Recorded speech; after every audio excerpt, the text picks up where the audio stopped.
السلام علیکم۔ درسی کتاب جماعت سوم نظم نمبر 23 رس کی کھیر۔ ایک روز کی بات ہے بھائی، رس کی ہم نے کھیر پکائی۔ پہلے رس گنے کا نکالا، اس کو ہانڈی میں پھر ڈالا۔ ہانڈی پھر چولہے پہ چڑھائی، اس کے نیچے آگ جلائی۔ چاول دھو کر رس میں ڈالے، رس کو ہلایا دھیرے دھیرے۔ کھچ کھچ کر کے پکتی جاتی، ہم سب سے یہ کہتی جاتی۔ کس نے چاول ہے اپجائے، کھیت میں گنے کس نے اگائے۔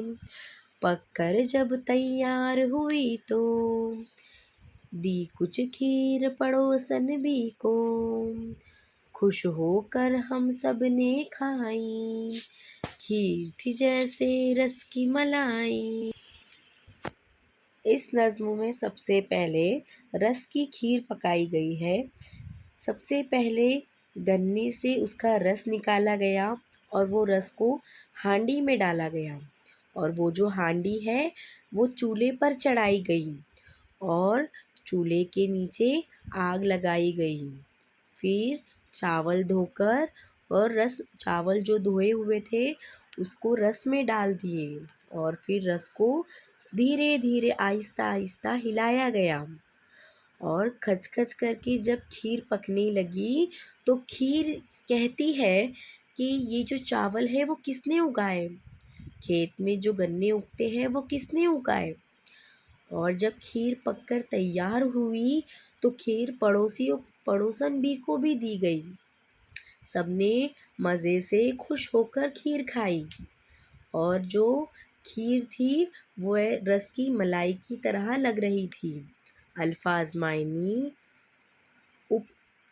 اپ جانا، اگنا، پیدا کرنا۔ ایک جملے میں جواب لکھو۔ کس چیز کی کھیر پکائی گئی؟ تو جواب: کھیر رس کی پکائی گئی۔ سوال نمبر 2، رس کس برتن میں ڈالا گیا؟ تو رس ہانڈی میں ڈالا گیا۔ سوال نمبر 3، کھیر پکتے وقت کیسی آوازیں آ رہی تھی؟ جواب: کھیر پکتے وقت کھچ کھچ کی آوازیں آ رہی تھی۔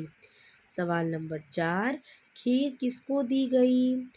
جواب: کھیر پڑوسن بھی کو دی گئی۔ نظم پڑھ کر خالی جگہ میں مناسب لفظ لکھو۔ نمبر 1، رس کی ہم نے ڈیش پکائی۔ کیا پکائی؟ کھیر۔ سوال نمبر 2، پہلے رس ڈیش کا نکالا۔ کس کا رس نکالا؟ گنے کا۔ سوال نمبر 3، چاول دھو کر ڈیش میں ڈالے۔ کس میں ڈالے؟ رس میں ڈالے۔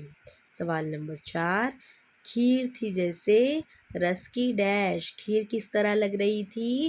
ملائی کی طرح۔ جزاک اللہ۔